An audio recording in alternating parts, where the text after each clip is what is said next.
They actually did it. They made a live action anime series that wasn't utter embarrassing trash that's poisonous to the human eyeballs. The live action One Piece is very impressive. I didn't think it was possible. I thought we'd discover faster than light travel before we discovered how to make a live action anime that doesn't suck shit. But boy howdy was I wrong. So, I want to give my full thoughts on the One Piece live action series on Netflix, but before I do that, I'd like to just quickly announce that we're doing a big bundle sale for our comic series Godslap. It's going on right now for the next couple of days, so if you wanted to get into Godslap as well as get some Godslap merch, this is the perfect time for it. It's on badegg.co, I'll put a link in the description. Shameless plug over, let's go ahead and dive in. I'm sure a lot of you know, I was very skeptical when this project was announced. I was even more skeptical and bah-humbogging when they first started releasing a few, short scenes on Twitter from very early on. But then, they started to win me over. The tides were changing when they released a video going over how they built the ships. Because it's practical effects there. They actually built the fucking ships, and they look spectacular in the show.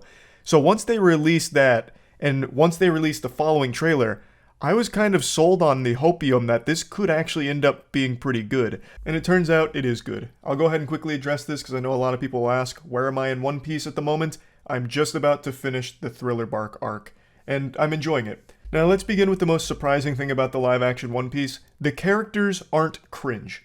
They actually do a really good job with the characters because they do something very smart.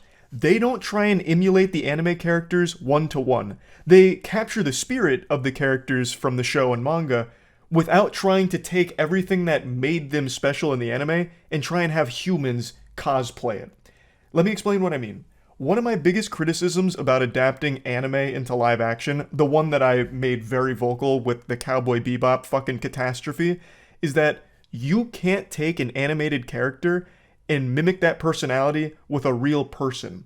The flesh of an organism can only convey so much. However, in animation, you have limitless freedom of expression. And in that medium, it makes sense. It feels natural and normal. It's not like embarrassing or weird. But if you take that and try and have a person do it, then it becomes pretty unwatchably bad. The perfect example of this is actually with Cowboy Bebop, the character Ed, who appears in the anime and the live action. And in the live action, they tried to one-to-one clone Ed. So, they had the live action character of Ed doing the same things the anime counterpart did. Oh, well, Spike, it looks like, that kind of shit. And it's hard to watch. It turns out taking an animated character and trying to translate it to a real person doesn't exactly go over super well or look all that great. And One Piece must have recognized that because they don't. Again, the spirit is completely intact. All of the characters in the live action feel like the characters in the anime and manga, but without them coming across as some kind of half-baked bootleg carbon copy. And that is so refreshing. One Piece has a lot of quirky characters. Even as simple as laughs, they make very over-the-top and fun. Stuff like that. And what I expected going into the live action is they'd try and keep that same DNA and put it in the live action and it wouldn't land. But they don't. They take that DNA and put that motherfucker through CRISPR and splice it. They keep the spirit while making it work in live action.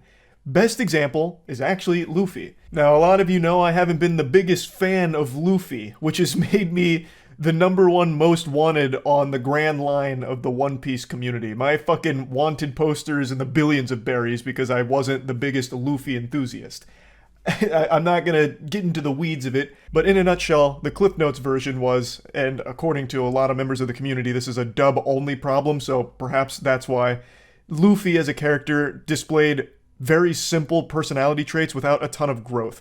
Outside of some very pivotal moments with the crew and very personable moments between Luffy and the crew, the most part was just spent ironing him as stupid and obsessed with meat. And then just nerfing him, taking him out of the equation by getting him stuck in between two buildings for 15 episodes or getting him stuck in a snake's belly for 15 episodes, that kind of thing. But as the series has continued to evolve, Luffy is now starting to develop as well. Like I mentioned, in Innie's lobby, he finally recognized that he needs to change as a captain in order to better protect his crewmates. He can't just overpower everyone as he was. Thus, he started to develop new ways of keeping everyone safe and fighting for his friends, so he develops the second gear. And now, going through Thriller Bark, he is only continuing to develop, thus I am starting to warm up to him more and more. I got a little sidetracked there, I did end up dabbling in the weeds a bit. The point I wanted to make is, Luffy goes through emotional development in the anime over a long period of time. In the live action, they actually take that and condense it to 8 episodes very effectively, I felt. Now, the show does follow the anime and manga story beats pretty closely for the most part, with of course some creative liberties taken to make it more conducive to live action. And I think for the most part, all of those changes work really well. The tone of the show is actually far more mature than I would have expected. Like, the characters, aside from just having the mouth of a sailor, some potty mouth, they actually say fuck and shit. They say shit a lot. They actually increased the maturity of most of the characters as well. Like, for example, Usopp. Usopp in the anime, when he first joins the crew, he is very in your face, over the top, with constant yelling and joking or telling stories. And in the live action, he's very mellow. They really tone that down. Like, he's serious more often than he's silly, and it actually works pretty well. Now, Usopp, of course, in the live action is still telling stories often and telling jokes, but it never feels like it's too much to the point where it gets annoying or overstaying its welcome, like sometimes it did in the anime, where Usopp was on screen and you could most likely bet that it was just going to be a comic relief moment unless shit was about to pop off or he was on fucking death's door. So I just actually really like what they did with pretty much all the characters. I think the biggest standout for me is Mihawk, actually. Mihawk is so badass in this show. Like, his introduction in the live action is one of the best I've seen in general. Like, they introduced Mihawk in the best possible way. His fight with Zoro is really good. It's super true to the source material, and they fucking nailed every beat of it. It all looks great, honestly. Mihawk, I thought they crushed. But now let's move on from the characters here. Let's talk about how they pulled off capturing so much with so little episodes. Because this goes across a lot of content. And I do think that you can sometimes feel the constraints of that. It does feel a bit rushed at times because there is a lot they need to cover and they don't have a whole lot of time or flexibility to do it. And I think it becomes very noticeable with the Syrup Village arc in particular, when Usopp joins the crew. So, one thing that the show does is the characters basically teleport everywhere they need to go. They don't really spend much time on the ship, which I do think takes away a little bit of the adventure element. I actually like a lot of the time spent on the ship, like the Going Merry in the anime. In the live action, you don't see a lot of that. They just say where they need to go, and then literally a few seconds later, they're just there, without anything in between. Which, again, I think is just the result of only having 8 episodes to get all of this story in there. So they had to utilize instant transmission. Anyway, they're at Syrup Village, and all of the story beats are the same as they are in the anime and manga. The major differences are Shaman Buchi being different here than in the show and manga, as well as the absence of Django. Django's just not here. They kept him on the bench, which I think is a weird decision, because Django is pretty fucking cool. But anyway, Syrup Village arc introduces Usopp, and in the anime, they make it clear right away that he is a liar. He calls himself the Great Captain Usopp, he commands 1,000 pirates, he always, says pirates are coming to the village, even though that's not the case. They also establish that he's cowardly. He runs away from fights, he's afraid of it, and that's because he's weak, he's not strong, and he knows it. These are the big 3 things. He's a liar, he's cowardly, and he's weak. But throughout this arc, he is established to be someone that has a really high IQ when it comes to battle. He's very creative when it comes to fighting, and it also helps that he's very good at sniping with his slingshot.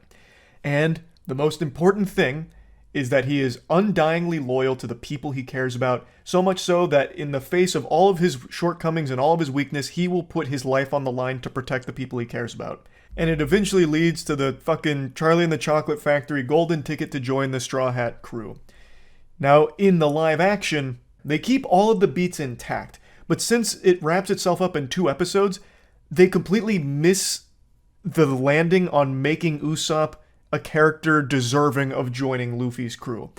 Like, he is a liar, he is cowardly, and he is weak in the live action, but he never has that triumphant moment where he steps up and he tries to protect the people around him. He shoots like one single slingshot pellet at Kuro, the main antagonist of this arc, and that's it. He doesn't get beat up or roughed up or anything like that, whereas in the anime, he goes through hell. He's like multiple times one foot in the fucking grave because he is committed to protecting Kaya and stopping Kuro. And it's this determination to protect those people even though he's not the strongest that makes him an admirable character that you can totally understand why you'd want him on board this crew. In the live action, there's just no reason. Like, he doesn't really do anything at all. He tells lies, he tells stories, and to showcase that he's good with a slingshot, he shoots like a little bit of food at a pan. And Luffy's like, oh, you're a good shot. And it was never really about Usopp being like a super strong sniper that Luffy wanted him on board. It was always about his heart, I think. It was always about Usopp and how loyal he was to protect people. And how desperately he wanted to follow his dream of overcoming his weakness and his cowardliness and becoming a brave warrior of the sea. In here, none of those qualities are really exhibited in this arc, unfortunately.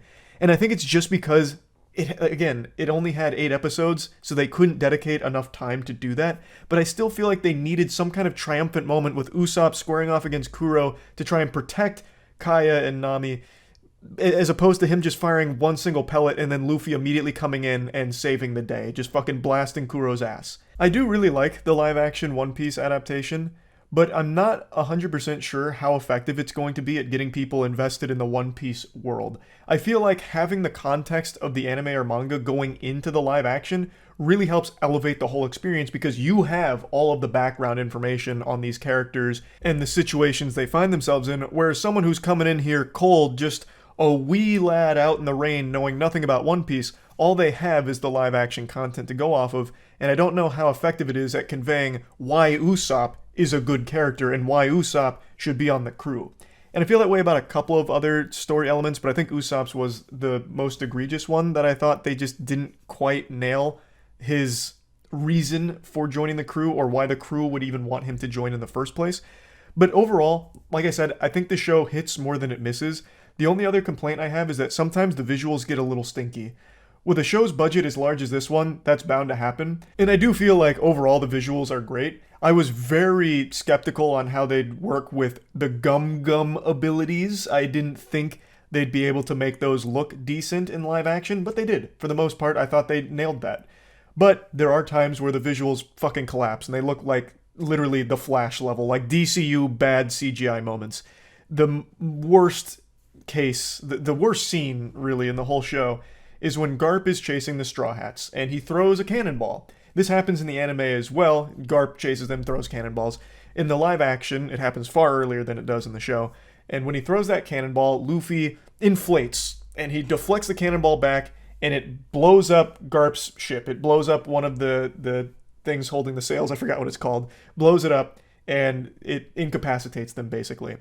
That whole exchange, bouncing the cannonball back and especially the explosion, look atrocious. Actually looks like Adobe After Effects tutorial on YouTube. But yeah, I'm not going to get too hung up on that. Like I said, there are just some times where the visuals don't hold up super well, looking like some shit out of the CW. But for the most part, the visuals are great.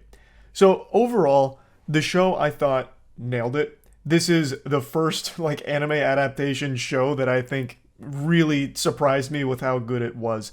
It's clear a lot of passion and love went into this, and it's very clear that Oda himself was involved in the creation of this. I think that's the most important ingredient to have when doing something like this, is have the creator on board to help steer the ship the right way. And I really am excited for the future of this. I hope they continue, and I hope they're given more time. Because I think a lot of the things that myself and a few other people didn't think landed that well is just the result of having to cram so much in so short a time. Oh, also, I really wanted to mention this. They did make a major change with Don Krieg. I don't want to get into spoilers because this actually is totally different than the anime and manga, and it changes everything about, well, I'm not going to say everything. It changes a lot about Sanji joining the crew as well as Arlong.